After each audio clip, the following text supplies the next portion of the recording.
तबियत थोड़ा सा खराब है, आप साइकिल थोड़ा स्लो चला रहे हो, तो आप 10 की स्पीड से चला रहे हो, तो क्या स्कूल आप उसी टाइम पहुंच जाओगे 1 घंटे में? नहीं, आप टाइम थोड़ा ज्यादा लगेगा। तो जब भी स्पीड घटती है तो टाइम ज्यादा लगता है। तो जब भी दोस्तों हमने बात की थी एक्सरसाइज 4.1 की, और 4.1 में हमने क्वेश्चन नंबर 1 के 8 पार्ट थे, वो सारे हमने कवर किए थे। आज हम बात करेंगे क्वेश्चन नंबर 2 के पार्ट पहले की। क्वेश्चन नंबर 2 क्या कह रहा है अपना, निम्न स्थितियों को द्विघात समीकरण के रूप में निरूपित कीजिए। मतलब जो भी सवाल है उनको बस द्विघात समीकरण में निरूपित करना है। क्वेश्चन नंबर पहला आपका कह रहा है, क्वेश्चन नंबर कह रहा है कि एक आयताकार भूखंड का क्षेत्रफल 528 मीटर स्क्वायर है, क्षेत्र की लंबाई चौड़ाई के 2 गुने से 1 अधिक है। हमें भूखंड की लंबाई और चौड़ाई ज्ञात करनी है। कैसे करेंगे क्वेश्चन देखिए जाओ। क्वेश्चन में कह रहा है कि एक आयताकार भूखंड है, तो कोई भी आयताकार चीज होती है तो इस तरीके से बनती है, इस तरीके से ये आयताकार चीज हो गई। अब आयताकार चीज में 2 चीजें होती हैं, एक तो होती है क्या उसकी चौड़ाई, और एक चीज क्या होती है उसकी लंबाई। क्वेश्चन में कह रहा है जो आयताकार भूखंड है इसका जो क्षेत्रफल पूरा है वो है 528, ये क्षेत्रफल दिया है इतना। और क्वेश्चन में कह रहा है कि जो लंबाई है वो चौड़ाई से 2 गुने से 1 अधिक है, तो फिर हमको चौड़ाई माननी पड़ेगी क्या, x, तभी लंबाई को हम क्या कर पाएंगे 2 गुना। भाई चौड़ाई की लंबाई क्या कर दिया 2 गुना, चौड़ाई अगर x है तो लंबाई 2 गुना मतलब 2x हो गई, और एक ज़्यादा भी है मतलब एक इसमें और करना है +1, ये हो गई लंबाई। तो क्वेश्चन में हमने क्या किया है, क्वेश्चन में हमने माना है, क्या माना है, माना चौड़ाई, माना चौड़ाई, चौड़ाई को हमने माना है क्या, चौड़ाई को माना है हमने क्या x, और चौड़ाई को जो हमने x माना तो लंबाई क्या हो गई अपनी 2x + 1, इतनी हो गई। और क्षेत्रफल अपने आपको दिया है क्वेश्चन में ही, क्वेश्चन में क्षेत्रफल दिया है, क्वेश्चन में क्षेत्रफल दिया, कितना दिया क्षेत्रफल 528 मीटर स्क्वायर। अब एक फार्मूला होता है अपना, क्या फार्मूला होता है, लंबाई गुणे चौड़ाई, सॉरी फार्मूला होता है लंबाई गुणे चौड़ाई। लंबाई गुणे चौड़ाई बराबर क्या होता है फार्मूले में, लंबाई गुणे चौड़ाई बराबर होता है क्या क्षेत्रफल, या फिर ऐसे बोलेंगे क्षेत्रफल बराबर होता है लंबाई गुणे चौड़ाई के। अच्छा लंबाई कितनी दी अपने को 2x + 1, चौड़ाई कितनी दी है अपने को, यहाँ पे देख लेंगे x बराबर क्षेत्रफल कितना दिया अपने को 528, इतना दिया है। अब क्या करेंगे तो बस सिंप्लीफाई कर लेंगे। देखो x का गुणा 2x से करेंगे हो जाएगा 2x² प्लस x का गुणा 1 से करेंगे तो हो जाएगा x बराबर कितना 528। हम क्या करेंगे 528 को उस साइड लेके जाएंगे तो कितना हो जाएगा 2x² - x, और ये 528 इस साइड प्लस का उधर जाएगा तो माइनस का हो जाएगा 528, और इस साइड क्या बचेगा 0। तो यही अपना आंसर था और यही अपना आंसर आ चुका है। क्यों अपना आंसर ये हो गया, क्योंकि क्वेश्चन में कह रहा है केवल द्विघात समीकरण बनाना है, तो ये अपना द्विघात समीकरण बन गया। अब अगर हमको लंबाई या चौड़ाई निकालनी हो तो आप पहले x का मान निकालेंगे, जो x का मान निकल के आएगा वही होगा चौड़ाई, फिर वही x का मान यहाँ पे रख देना, वो हो जाएगी लंबाई। तो इस तरीके से क्वेश्चन नंबर हमने पहला देखा। अब बात करते हैं क्वेश्चन नंबर 2 की, तो चलिए देख लेते हैं क्वेश्चन नंबर 2। क्वेश्चन नंबर आपने फर्स्ट देखा, अब बात करते हैं क्वेश्चन नंबर 2 की। वो बुक में देखिए क्या कह रहा है, कह रहा है 2 क्रमागत धन पूर्णांकों का गुणनफल 306 है, हमें पूर्णांकों को ज्ञात करना है। तो कभी भी बोले 2 क्रमागत धन पूर्णांक तो आप क्या मानेंगे, तो आप मानेंगे क्या, माना 2 क्रमागत धन पूर्णांक, माना 2 क्रमागत धन पूर्णांक। क्या मान लेंगे 2 क्रमागत धन पूर्णांक, पहले को मान लीजिए आप x, पहले को आप क्या मानिए x, और दूसरे को क्या मानिए x + 1, हमेशा यही मानिएगा क्रमागत धन पूर्णांक, ठीक है, x और x + 1 हो गया। अब कह रहा है क्वेश्चन में क्या कह रहा था 2 क्रमागत धन पूर्णांकों का गुणनफल 306, मतलब कि इन दोनों धन पूर्णांकों का अगर हम गुणा कर दें तो 306 आना चाहिए। तो कर दो गुणा x + x + 1 = 306, तो इन दोनों का गुणा कर दिया, तो बीच में गुणे का निशान है, कितना आएगा 306।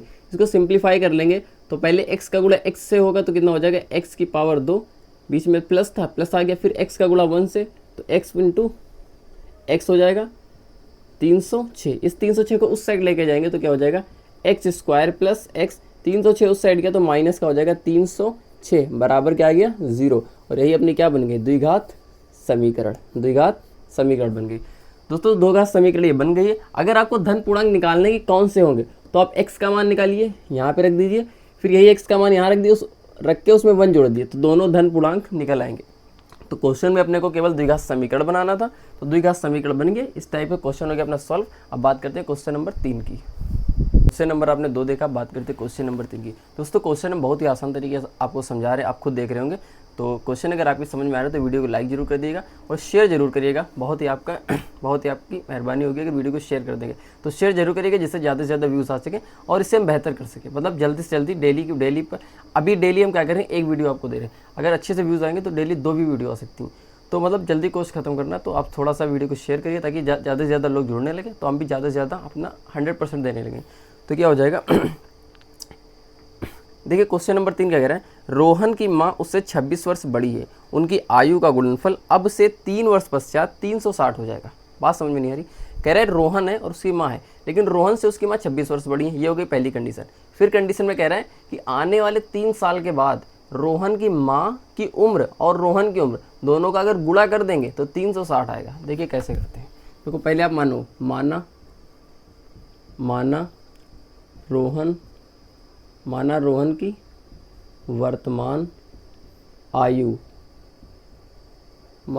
वर्तमान आयु, उम्र क्या की बात कर रहा है कि आयु की बात कर रहे हैं। यहाँ पे आयु की बात कर रहा है। तो रोहन की वर्तमान आयु मान लो x वर्ष है। कितना वर्ष है, कितनी वर्ष है, x वर्ष है। तो रोहन अगर अभी x वर्ष है तो उसकी माँ कितनी हो जाएगी, उसकी माँ की उम्र कितनी हो जाएगी, माँ की आयु कितनी हो जाएगी, रोहन से 26 वर्ष हो जाता है तो 26 प्लस x हो जाएगा, ये माँ की हो जाएगी। लेकिन 3 साल के बाद क्या होता है, देखो क्या होता है, 3 वर्ष बाद, या ऐसे लिख देंगे क्या, 3 वर्ष पश्चात, क्योंकि क्वेश्चन में पश्चात शब्द दिया है तो पश्चात ही लिख देंगे। लेकिन कभी भी पश्चात दिया हो तो आप हमेशा प्लस करिएगा। तो 3 वर्ष पश्चात क्या हो जाएगा, 3 वर्ष पश्चात रोहन कितने साल का हो जाएगा, तो 3 वर्ष पश्चात रोहन कितने साल का हो जाएगा। तो रोहन अभी x है, अभी रोहन कितना है, x है, लेकिन 3 साल बाद 3 उसमें और जुड़ जाएगा, मतलब 3 साल उसकी उम्र बढ़ जाएगी। मान लो रोहन अभी 10 साल का, तो 3 साल बाद वो 13 साल का हो जाएगा। तो वैसे ही रोहन अभी x का था तो 3 साल बाद 3 प्लस x का हो जाएगा। उसी टाइप से उसकी माँ कितनी हो जाएंगी 3 साल के बाद, तो उसकी माँ अभी कितनी है, x प्लस कितनी है 26 है, लेकिन 3 साल के बाद उसमें 3 वर्ष और बड़ी हो जाएंगी। तो टोटल कितना हो जाएगा उसकी माँ हो जाएंगी x प्लस 29, 26 3 29। क्वेश्चन में कह रहा है उनकी आयु का गुणनफल 360 हो जाएगा। मतलब 3 साल के बाद इनकी दोनों की उम्र जो है अगर इनका गुणा करेंगे तो 360 हो जाएगा। तो गुणा कर देंगे क्या, अकॉर्डिंग टू क्वेश्चन में क्या कह रहा है, गुणा x प्लस 3, मतलब रोहन की उम्र गुणा किससे कर दें, उसकी माँ की उम्र, मतलब x प्लस 29, और ये कितना आ जाएगा 3 साल के बाद 360 हो जाएगा। उसका गुणा कर देंगे x, ठीक है, पहले x का गुणा x से तो कितना हो जाएगा x स्क्वायर, फिर x का गुणा 29 से तो कितना हो जाएगा 29x। तो इस x का गुणा इससे भी हो गया, इससे भी हो गया, छोड़ देंगे इसको। अब 3 को उठाएंगे, 3 का गुणा पहले x से तो कितना हो जाएगा 3x, फिर 3 का गुणा 29 से तो 3 9 27, हासिल कितना चला 2, 3 दूनी 6 और 2 8, कितना हो जाएगा 87, और इस साइड कितना है 360। अब क्या करेंगे, इस 360 को उस साइड लेके जाएंगे तो इधर क्या हो जाएगा x स्क्वायर।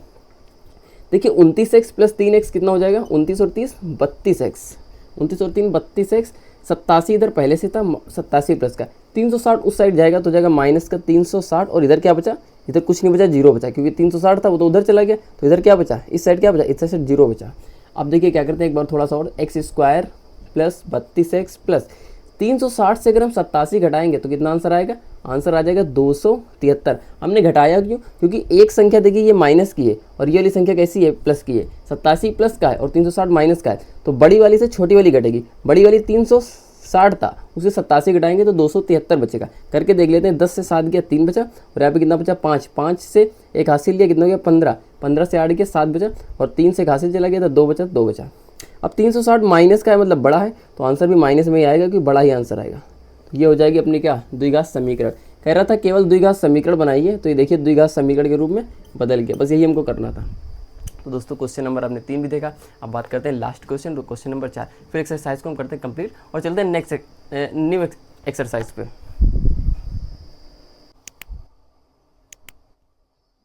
दोस्तों अपना लास्ट क्वेश्चन है। लास्ट क्वेश्चन क्या कह रहा है कि एक रेलगाड़ी 480 किलोमीटर जाती है, नहीं 400, एक रेलगाड़ी 480 किलोमीटर की दूरी एक समान चाल से तय करती है। फिर कहता है यदि इसकी चाल 8 किलोमीटर प्रति घंटा कम कर दी जाए, मतलब अगर इसकी स्पीड कम कर दी जाए, और जाहिर सी बात है मान लो आप घर से स्कूल की तरफ जाते हो, अगर आप डेली 20 की स्पीड में जाते हो तो स्कूल 1 घंटे में पहुंचते हो, लेकिन अगले दिन आप क्या करो, आपकी तबियत थोड़ा सा खराब है, आप साइकिल थोड़ा स्लो चला रहे हो, तो आप 10 की स्पीड से चला रहे हो, तो क्या स्कूल आप उसी टाइम पहुंच जाओगे 1 घंटे में? नहीं, अब टाइम थोड़ा ज़्यादा लगेगा। तो जब भी स्पीड घटती है तो टाइम ज़्यादा लगता है, और जब भी स्पीड बढ़ाते हैं तो टाइम कम लगता है पहुंचने में। तो एक रेलगाड़ी है जो कि 480 किलोमीटर की दूरी तय करती है। कहने का मतलब है एक रेलगाड़ी कितनी दूर जाती है, तो एक रेलगाड़ी यहाँ तक आती है कितना, 480 किलोमीटर। 480 किलोमीटर एक रेलगाड़ी आती है दौड़ की। तो मान लो रेलगाड़ी की चाल कितनी है, चाल कितनी है, तो रेलगाड़ी की चाल कितनी मान लिया, एक्स चाल है, तो एक्स चाल होती है। तो माना माना रेल गाड़ी की चाल, माना रेलगाड़ी की चाल कितनी है, एक्स किलोमीटर, एक्स किलोमीटर प्रति घंटा, ये रेलगाड़ी की चाल है। क्वेश्चन पहले पढ़ लेते हैं, क्वेश्चन क्या करता है, कह रहे एक रेलगाड़ी की चाल 480 किलोमीटर, नहीं, एक रेलगाड़ी 480 किलोमीटर की दूरी एक समान चाल से तय करती है। यदि इसकी चाल 8 किलोमीटर प्रति घंटा कम होती तो वह दूरी तय करने में 3 घंटे अधिक लेती। कह रहा है रेलगाड़ी की चाल ज्ञात कीजिए। तो पहले एक सवाल दो कंडीशन में होगा। कैसे, फर्स्ट कंडीशन आप बनाएंगे पहले, फर्स्ट कंडीशन कैसे, देखिए समय बराबर होता है दूरी बटा चाल। फार्मूला क्या होता है, समय बराबर होता है क्या, दूरी बटा चाल। समय बराबर होता है दूरी बटा चाल। शुरुआत में समय मान लो जब शुरुआत में वो जा रहा था तो टी समय लग रहा था, कितना टी, और दूरी कितनी चल रहा है वो 480 किलोमीटर, तो 480 किलोमीटर वो जा रहा था। चाल कितनी थी, चाल हमने मानी कितनी, एक्स, एक्स मान ली, इसको मान लेंगे समीकरण नंबर 1, ठीक है। उसके बाद में सेकंड कंडीशन में क्या हो गया, सेकंड कंडीशन में थोड़ा सा हो गया क्या, चेंज। थोड़ा सा चेंज कैसे हो गया कि वो अगली चाल, या फिर ऐसे बोलेंगे, क्या कह रहा है, यदि उसकी चाल 8 किलोमीटर प्रति घंटा कम होती, मतलब इस बार उसकी चाल कम हो गई, कितनी, 8 किलोमीटर प्रति घंटा, तो वह दूरी 3 घंटे उसको ज्यादा लग जाते हैं। तो इसी में थोड़ा सा चेंज करेंगे। सेकंड कंडीशन में क्या है, समय पहले क्या लग रहा था टी, अभी समय क्या लगेगा, ज्यादा लगेगा। ज्यादा लगेगा मतलब प्लस करना पड़ेगा 3, क्योंकि 3 घंटे अभी ज्यादा लग रहे हैं। उसके बाद दूरी उतनी ही उसको जाना है, कितना, 480 ही जाना है। लेकिन चाल कितनी थी, पहले एक्स चाल थी, अभी चाल क्या हो गई, चाल उसकी घट गई, कितनी, 8 किलोमीटर प्रति घंटा। तो ये बन गई कि अपनी दूसरी कंडीशन, मतलब इसको मानने का समीकरण नंबर 2। अब हम क्या करेंगे, इसको थोड़ा सा रफ करते हैं जो हमने पहले बनाया था। अब हम कुछ नहीं करेंगे, देखिए कुछ नहीं करना है, समीकरण नंबर 2 उठाएंगे। देखिए समीकरण नंबर जो 2 है वहां पे टी जो दिख रहा है, टी की जगह पे क्या रखेंगे, टी की जगह पे रखेंगे 480 बटे एक्स। तो 480 बटा एक्स माइनस, नहीं प्लस है, प्लस का कितना है 3 बराबर कितना है 480 बटा कितना, एक्स माइनस का 8। हम क्या करेंगे, इस संख्या को इस साइड ले जाएंगे और इसको इस साइड लेके आएंगे, ठीक है। चलिए करके देखते हैं, 480 एक्स, इसको इस साइड लेके जाएंगे, या हम ऐसे करते हैं, देखिए एक सेकंड, उसको ऐसे करते हैं, इस 480 बटा एक्स को उस साइड लेके जाते हैं, 3 इधर पहले से, तो 3 ऐसे ही रहा, 480 बटा एक्स माइनस का 8, इसको उठा के इस साइड लेके आए। चल रही थी अपनी क्लास, चलते चलते थोड़ी देर फॉल्ट हो गई, हमने सोचा क्लास चल रही, क्लास रुक चुकी थी। तो चलिए आगे से हम देख लेते हैं, हमने कहा पर हम डिस्कस कर रहे थे। तो यहाँ पर क्या किया था हमने कहा था कि ये जो 180 बटे एक्स को इस साइड लेके आएंगे तो हो जाएगा माइनस का 480 बटा एक्स, तो 3 बराबर, इस नीचे का संख्या को लासा लेंगे तो हो जाएगा x प्लस 8 इंटू एक्स, मतलब x प्लस 8, और ये x ले लिया लासा, ये संख्या जाएगी। अच्छा एक चीज ऊपर, और इधर भी 180 और इस साइड भी 180 है, इस साइड भी 180 है, एक मिनट, इस साइड भी 180 है, दोनों साइड एक्स, सॉरी 480 है, तो दोनों साइड से हम क्या लेंगे, 480 को ले लेंगे कॉमन, तो यहाँ पर भी क्या बचा 1, और यहाँ पर भी क्या बचा 1। लेकिन उससे पहले क्या करेंगे, नीचे वाली संख्या को लिए हमने क्या, लासा, लासा लेने के बाद ये वाली संख्या इस साइड जाती है और ये वाली संख्या इस साइड आती है, तो ये एक्स चला जाएगा उस साइड, तो यहाँ पे आ जाएगा क्या, एक्स 480 था वो बाहर आ चुका है, एक्स माइनस 8 को इस साइड लेके जाएंगे तो जाएगा माइनस का एक्स माइनस का 8, इस टाइप से। इसको थोड़ा सा और सिंप्लीफाई करेंगे तो जाएगा क्या, नीचे वाली संख्या एक्स का गुणा कर लेंगे यहाँ पर, तो जाएगा क्या एक्स स्क्वायर इंटू एक्स का गुणा 8 से, तो हो जाएगा क्या 8x।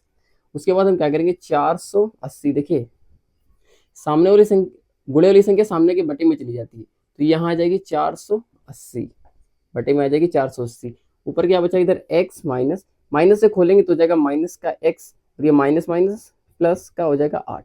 इसको थोड़ा सिंप्लीफाई कर लेंगे, x से x कट गया क्योंकि एक x था माइनस का और ये वाला x था कुछ नहीं तो प्लस का था। अच्छा ये भी 3 कट जाएगा, 3 एकम 3 और 3 एक हासिल बचा, 3 छक 18 0, 160 आ गया। अब क्या हुआ, हम अपने पास क्या बचा, देखो यहाँ पे बचा कितना 1 और नीचे कितना बचा 160 बराबर, ऊपर कितना बचा यहाँ पर 8 और नीचे कितना हो जाएगा एक्स स्क्वायर प्लस का 8x। इन दोनों को आपस में कैची का गुणा करेंगे तो ये वाली पूरी संख्या 1 से गुणा हो जाएगी, तो हो जाएगा क्या एक्स स्क्वायर प्लस का 8x बराबर, ये 8 गुणा हो जाएगा किससे अपना 160 से, तो 8 का गुणा 0 से हो जाएगा 0, 8 छंग 48 का हासिल 4, 8 एकम 8 और 4 हो जाएगा कितना 12। इस 1280 को उस साइड लेके जाएंगे दोस्तों तो हो जाएगा कितना x square plus 8x minus का 1280 बराबर कितना आ जाएगा 0। और यही दोस्तों बन जाती है अपनी क्या द्विघात समीकरण, मतलब यही हमको लाना था, हमको क्वेश्चन को किस रूप में हल करना था, तो क्वेश्चन को हल करना था हमको द्विघात समीकरण के रूप में। ये बन गया अपनी द्विघात समीकरण। आई होप पूरी वीडियो आपको समझ में आई होगी, पूरी क्लास आपको अच्छी लगी होगी। एक एक क्वेश्चन हमने अच्छे समझाया, बहुत ही आसान तरीके से आपको समझाया। अगर आपको वीडियो अच्छी लगे तो आप वीडियो को लाइक करिएगा, थोड़ा सा शेयर जरूर करिएगा, शेयर करने से थोड़ा सा मोटिवेशन मिलता है दोस्तों। वीडियो को लाइक करिएगा, शेयर करिए। हम मिलते हैं नेक्स्ट वीडियो में नेक्स्ट एक्सरसाइज के साथ, तब तक के लिए हमको दीजिए इजाजत। धन्यवाद।